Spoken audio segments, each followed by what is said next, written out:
One trend that I have noticed, especially when talking with other property management operators around the country, something that kind of everyone is seeing is this move away from Airbnbs and towards long-term rentals. What are some of the reasons that that is happening? And what should Airbnb owners who are in that situation do about it? Sure. That's honestly something that happens a lot around here. My phone rings at least once a week from an owner. And I think what happened with the Airbnb thing is it got a little saturated. Everybody kind of jumped on board. And it's really great around here, maybe during May, June, July, and August, but that does not make your numbers.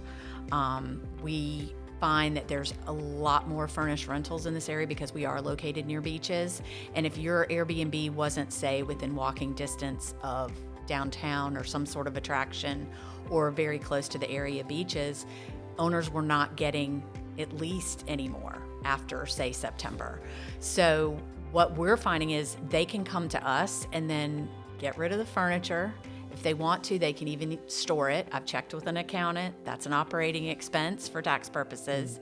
And let's give it a go so that you would know what kind of consistent money you're going to get. You will know for a year that you will get rent every month for that year, and you'll know what that figure is.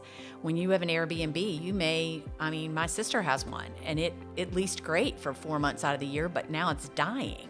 And the numbers just don't add up for her anymore. So she's thinking about going long-term as well. Yeah, there was a time, I think, during COVID, even pre-COVID in the run-up, where there was such a demand for Airbnbs that you could buy a house in a random neighborhood in 28411 that was 5 miles from the beach, put some furniture in it, and it would get rented, and you could make some good money. But at this point, what I'm seeing, especially as I talk to some of my friends who own Airbnbs, unless you have an Airbnb that is very tastefully decorated and furnished, is near downtown or near the beach, like you said, it's well marketed, it's branded, and it has an identity.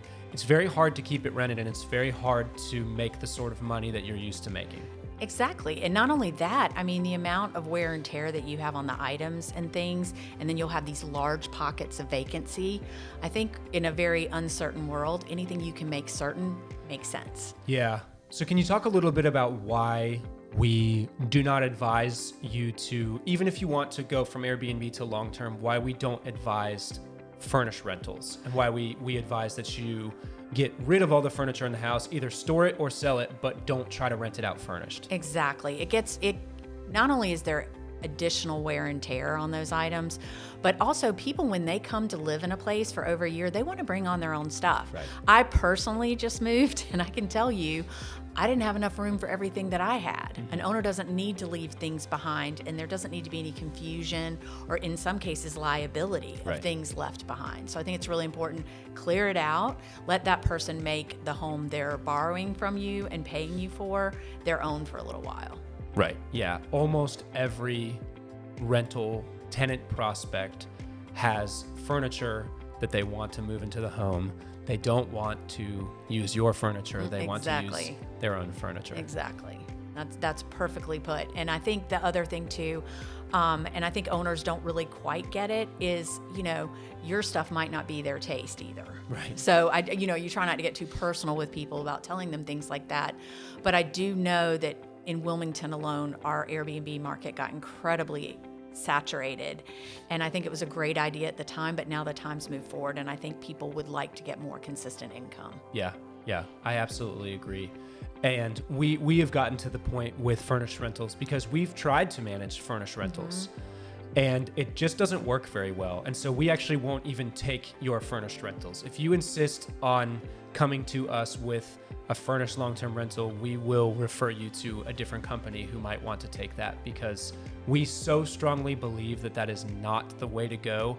I'm just thinking anecdotally of 5 or 6 times this has happened in the last few years, and some of those properties sat for 60, 90, 120 days because there just aren't that many people out there who are looking for a furnished long-term rental.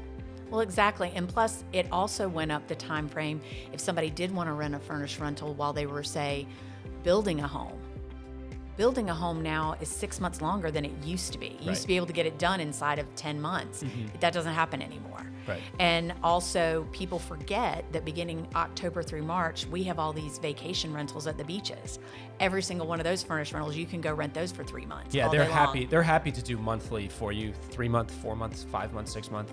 Yeah, so it gets particularly saturated between probably October and March. So I think you do better in the long run if you're really trying to make a wise decision and get consistent income on a property in your investment.